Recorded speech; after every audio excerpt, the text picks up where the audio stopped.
Good morning. இன்னைக்குரிய வசனம் தேவன் சொன்ன வார்த்தை, நானே உன் பரிகாரியாகிய கர்த்தர்.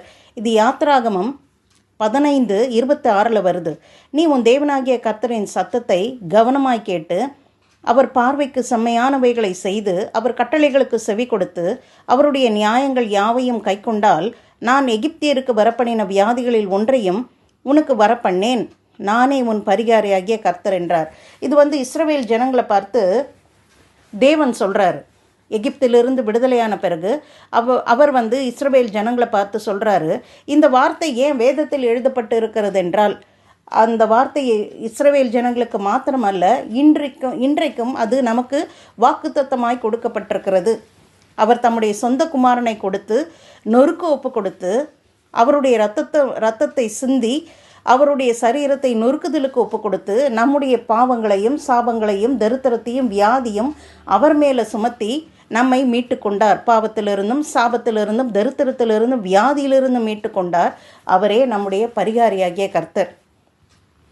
ஆனால் தேவன், இந்த சர்வ பூமிக்கும் தேவன், சர்வ சிருஷ்டிக்கும் எஜமானன், இப்படிப்பட்ட வாக்கு தத்தத்தை நமக்கு கொடுத்திருக்கும் பொழுது நாம் ஏன் வியாதியை நம்புகிறோம்? கிறிஸ்தவர்களாகிய நாம் ஏன் வியாதியை நம்புகிறோம் அப்படின்னா, அதிகமாக கேட்குறது வியாதியை பற்றி தான். கூகுள் பண்ணி வியாதியை பற்றி நம்ம கேட்குறோம். மற்றபடி வேறு மனுஷர்கள் மூலமாக வியாதியை பற்றி நிறைய கேட்குறமே ஒழிய, அவர் தான் நம்முடைய பரிகாரியாகிய கர்த்தர் என்ற சத்தியத்தை தியானிக்காமலேயே விட்டுவிட்டோம். கிறிஸ்தவர்கள் இந்த வார்த்தையை தியானிக்கிறதே கிடையாது. ஒரு ஜப்பான் சயின்டிஸ்ட் ஒரு சின்ன எக்ஸ்பெரிமெண்ட் பண்ணாராம். ரைஸ் பவுல் எக்ஸ்பெரிமெண்ட் பண்ணாராம். ஒரு 2 பாட்டில் எடுத்துக்கிட்டு ரெண்டுத்துலேயும் ரைஸில் ஃபில் பண்ணாராம்.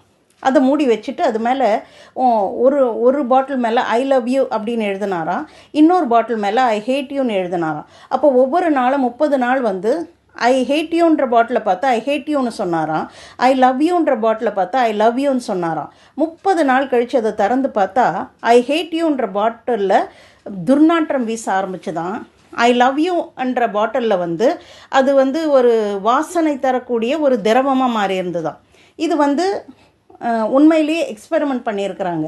இது என்னென்னா, நம்ம பேசக்கூடிய வார்த்தைகள் தான் அது ரியாலிட்டிக்கு மாறுது. அப்போ நம்முடைய சரீரத்தை பார்த்து நாம் என்ன பேசுகிறோம்? தேவாதி தேவன், கர்த்தாதி கர்த்தர், அண்ட சராசரங்களையும் படைத்தவர், நானே உன் பரிகாரியாகிய கர்த்தர் அப்படின்னு சொல்லியிருக்கும் பொழுது நாம் அந்த வார்த்தையை விட்டுட்டு எப்போ பாரு வியாதியை பற்றி பேசி வியாதியை பற்றி கேட்டு வியாதியை பற்றி விசுவாசிக்கும் பொழுது, அப்போ அதையே பேசும் பொழுது நம்முடைய சரீரம் அந்த வியாதிக்கு ரெஸ்பாண்ட் பண்ண ஆரம்பிச்சிடுது. இதுக்கு மாறாக கிறிஸ்தவர்களாகிய நாம் என்ன பண்ணணும்? நானே உன் பரிகாரியாகிய கர்த்தர், தேவன் இயேசு கிறிஸ்துவின் மூலமாக எப்படி பரிகாரமானார் அப்படின்றத விசுவாசித்து அந்த வார்த்தைகளெல்லாம் நாம் எடுத்துக்கொண்டு அந்த வார்த்தைகளை நம்முடைய வாழ்க்கையிலே நாம் பேசும் பொழுது, நம்முடைய சரீரத்தை பார்த்து நாம் பேசும் பொழுது, நானே உன் பரிகாரியாகிய கர்த்தர் என்று நீர் சொல்லியிருக்கிறீரே, நீர்தான் என் பரிகாரியாகிய கர்த்தர், நீர் என் பாவத்தையும் சாபத்தையும் தரித்திரத்தையும் வியாதியும் உம்முடைய சரீரத்திலே சுமந்து தீர்த்து விட்டதனால் அவைகளை நான் சுமக்க வேண்டிய அவசியமில்லை, நீரே என் பரிகாரியாகிய கர்த்தர் என்று ஒவ்வொரு நாளும் நாம் பேசும் பொழுது அவர் தாமே, இயேசு தாமே என்னுடைய பலவீனங்களை ஏற்றுக்கொண்டு என்னுடைய நோய்களை சுமந்து தீர்த்து விட்டதனால் நான் எந்த வியாதியும் என் சரீரத்திலே சுமக்க வேண்டிய அவசியம் இல்லை என்பதை விசுவாசித்து நம்முடைய சரீரத்தை பார்த்து இப்படிப்பட்ட வார்த்தையை நாம் பேசுவோம் என்றால் நம்முடைய சரீரம் அந்த வார்த்தைகளுக்கு ரெஸ்பாண்ட் பண்ணும். இந்த ரைஸ் பவுல் எக்ஸ்பெரிமெண்ட் மாதிரி நம்முடைய சரீரமும் தேவனுடைய வார்த்தைகளுக்கு ரெஸ்பாண்ட் பண்ணும். நம்முடைய சரீர உறுப்புகளும் இந்த வார்த்தைக்கு ரெஸ்பாண்ட் பண்ணும். அப்போ ஆரோக்கியத்தை வெளிப்படுத்த ஆரம்பிக்கும். இதுதான் டிவைன் ஹெல்த். இப்படி தான் வருது. ஒவ்வொரு நாளும் தேவனுடைய வார்த்தை எடுத்து அவர் எனக்கு என்ன சொல்லியிருக்கிறார், நானே உன் பரிகாரியாகிய கர்த்தர் என்று சொல்லியிருக்கிறார். தம்முடைய சொந்த குமாரனையே நமக்காக ஒப்பு கொடுத்திருக்கிறார். நம்முடைய அக்கிரமங்களை எல்லாம் மன்னித்து நோய்களெல்லாம் அவர் குணமாக்கி விட்டார். இப்படிப்பட்ட சத்தியத்தை நாம் பேசி விசுவாசிக்கும் பொழுது நம்முடைய சரீரத்திற்கு அந்த வார்த்தை கொடுத்து கொண்டே இருக்கும் பொழுது நம்முடைய ஒவ்வொரு உறுப்புகளும் அந்த வார்த்தைக்கு ரெஸ்பாண்ட் பண்ணும்.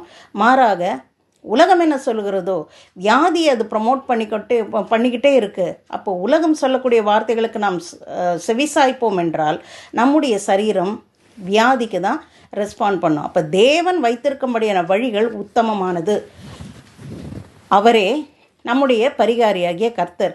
இப்படிப்பட்ட தேவனுடைய வார்த்தைகளை நாம் விசுவாசிக்கும் பொழுது தேவனுடைய வார்த்தைக்கு நம்முடைய பாடி ரெஸ்பாண்ட் பண்ணும். அது நம்முடைய சரீரத்தில், இரத்த நாளங்களில், நாடி நரம்புகளில், தசைகளில், எலும்புகளில் எல்லாம் ஜீவனாய் பாய்ந்து ஆரோக்கியத்தை வெளிப்படுத்த ஆரம்பிக்கும். நாம் ஜெபிப்போம்.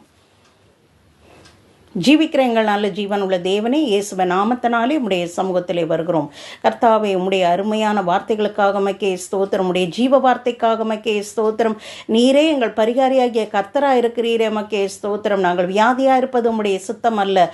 நீரே எங்களை குணமாக்குகிற தேவனாக இருக்கிறீரே. உம்முடைய சொந்த குமாரனையே நீர் எங்களுக்கு கொடுத்திருக்கும் பொழுது அவரோடு கூட மற்ற எல்லாவற்றையும் நீர் அருளி செய்கிறதற்காக ஸ்தோத்திரம். நீரே எங்கள் பரிகாரியாகிய கர்த்தர். உம்முடைய வார்த்தைக்கு எங்களுடைய ஒவ்வொரு உறுப்புகளும் ரெஸ்பாண்ட் பண்ணுகிறதே மக்கே ஸ்தோத்திரம்.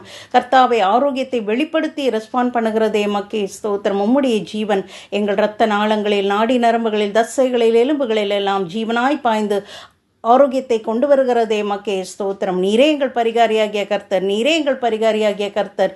நீரே எங்கள் பரிகாரியாகிய கர்த்தர். நாங்கள் உம்முடைய தழும்புகளால் நாங்கள் குணமானோமே மக்கே ஸ்தோத்திரம்.